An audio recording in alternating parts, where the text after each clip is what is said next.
What's up guys, I'm Random Frank P, and today we're going to be reviewing Razer's worst kept secret. We've got the brand new Razer Viper V2 Pro, a lighter and updated version of the Razer Viper Ultimate. So today we'll go through it all for you guys, the new updates and what changes they actually made here for this new V2 in case you're interested in upgrading from your current Viper, or if you're just in the market, for a new gaming mouse. And spoiler, I have some polarizing thoughts about this today, so sit tight, you're gonna wanna pay attention. Now when I first unboxed it, and really my first impressions were thankfully it's more the same here, but there are some glaring changes that aren't apparent right away. So you'll see, taking a look at it, very familiar shape and dimensions, the overall size haven't changed at all, so it's the same in that regard. However, you'll start to notice we have addition by subtraction, let's just say. There are a few things missing here from the original Viper Ultimate that had to be left out in order to cut down the weight to its new 58-gram weigh-in. And right about now, you're probably starting to notice a few of those visual changes. Don't worry, we'll cover it all for you. So as I said, weighing in at 58 grams now. They also have a white version, which is 59 grams. I personally never understood how a color can make a weight change, but still. And then comparing that to the original Viper Ultimate, which tips the scale at 74 grams, which in 2019 when it launched, was the lightest wireless mouse on the market. Now I've actually had the white version of the mouse a few weeks longer than the black version. They sent this out first, so I've had it for a bit longer. And as you'll see, inside their PR box, there is a tennis ball next to the mouse. And at first I was very confused, like anybody would. Why are they giving me a mouse in a box with a ball? But then it made sense, it clicked. A tennis ball is the same weight, 58 grams, as the new V2 Pro. So if you wanna get an idea of how light the new mouse is, go to your garage, find a tennis ball, that'll give you a good idea. But where did they cut those 16 grams from? Well, first there's no more RGB. The illuminated logo on the original Viper Ultimate is now just a glossy print on the all matte body, which helps save 2.7 grams. Next, we no longer have the two right side buttons, making this not so friendly to left-handed users and kind of takes away that true ambidextrous title. That saved 2.9 grams. And we no longer have built-in rubberized side grips, which shed 3.2 grams. The side grips were 50-50 amongst the community. You either loved them or hated them. Personally, I liked it. But now, for those who still want it, they're an optional accessory inside the box.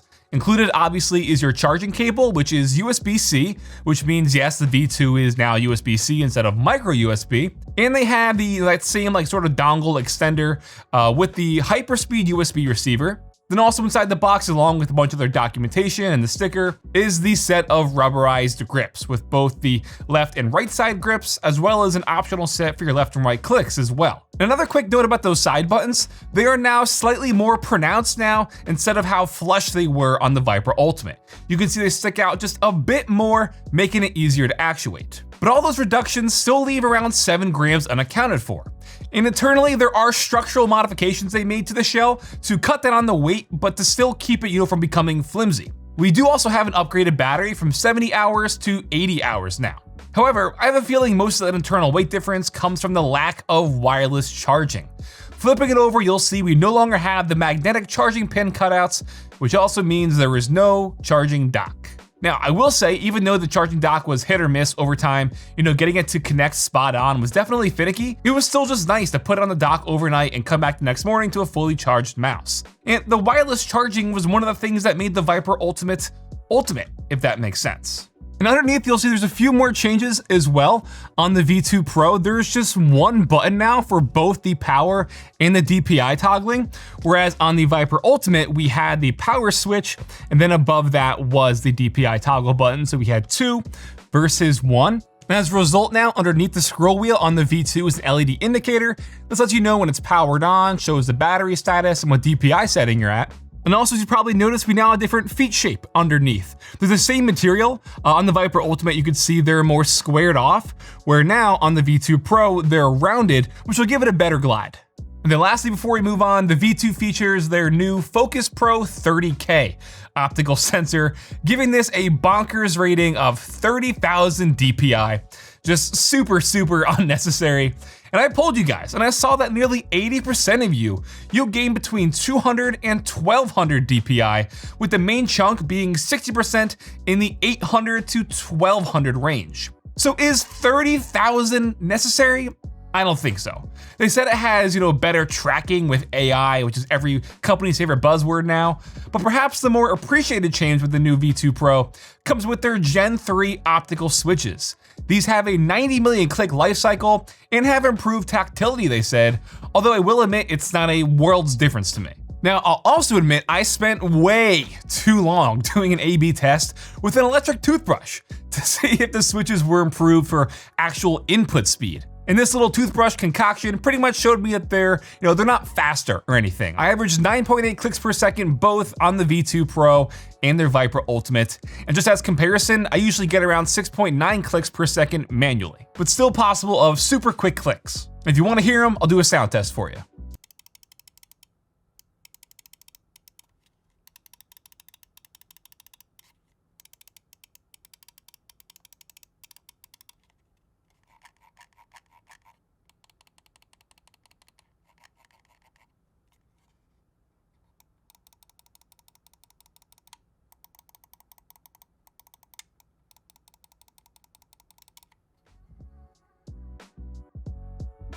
And then as I said before, it's the same dimensions, so they didn't make it any smaller to appease the Viper Mini crowd, although I'm still hoping that comes later on down the line.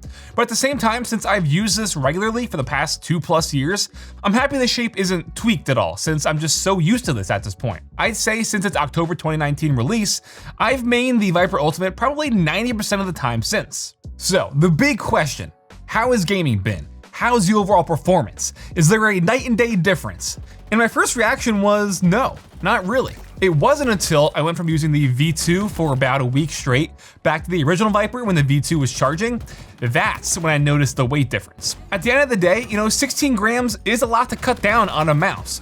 But like I said, it wasn't until I went and then used something heavier, the weight difference really started to stick out. Tracking in-game though felt really great with the lighter design and those smoother feet.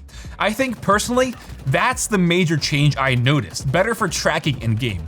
I booted up Halo Infinite for the first time since it launched, played probably 3 or 4 matches with this, and I was at the top of the leaderboard each time. And I'm not saying, the mouse is responsible for your in-game performance, but the combo now of the rounded feet and the lighter body did feel better during use, and I feel like made me play better. So that's where I think the main upgrade lies here if you're an FPS gamer at least. But zero performance issues, no hiccups, no lagging, nothing like that. All good in terms of the physical performance of the mouse.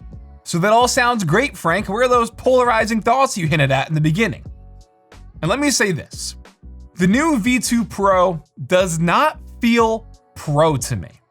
If anything, I feel like this was supposed to be the Razer Viper V2 X. And for those who don't know, the X annotates their more budget-friendly offering from a current product out there. So we had, the Razer Naga X, the Basilisk X, the Siren X, the Kraken X. X is the budget version of a product they already made.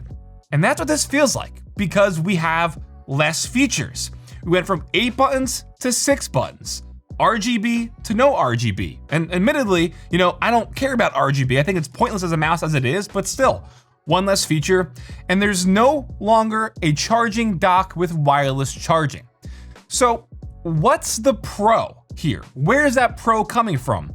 The improved 10,000 DPI sensor? Again, 30K isn't necessary.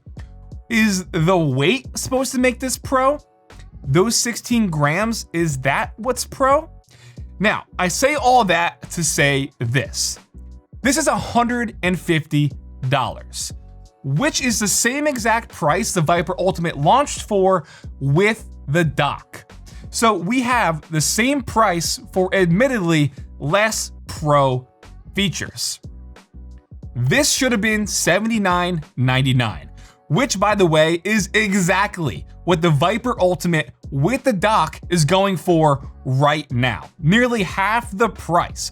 So $150 is completely unfair and out of touch for what this is. It begs the question, is 16 grams worth $70? You're gonna have to answer that. To me, no. And I feel like now Razer is alienating a whole group of people. Not only lefties, since they ditched the right side buttons, they're alienating that, ambidextrous crowd who would need this. They're also alienating people who would want to upgrade from the Viper Ultimate to the V2 Pro. Because are they gonna wanna spend that $70 for 16 less grams? Probably not.